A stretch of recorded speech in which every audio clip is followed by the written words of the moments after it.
Ito guys, tingnan natin itong pinadala ng ating katiits. Ayan po. Merong bato na hugis turtle. Ayan po guys.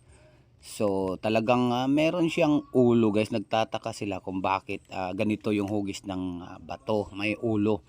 Mapapansin din natin sa kaniyang likuran. Ayan po, may nakaguhit dyan.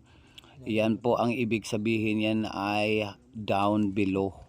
So down below, ibig sabihin down below, nasa ilalim yung treasure dyan.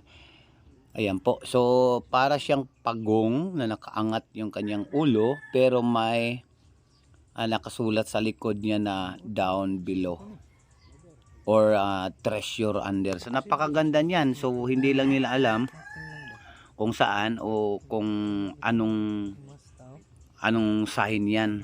So, nakikita ko kasi yan sa aking libro ng Yamashita Dream Book na down below pala ang ibig sabihin yan. So, hinahanap ko talaga yung sign na yan guys. Ayan po, pagong na maliit. Ayan, nasa ilalim lang yan ang treasure niyan.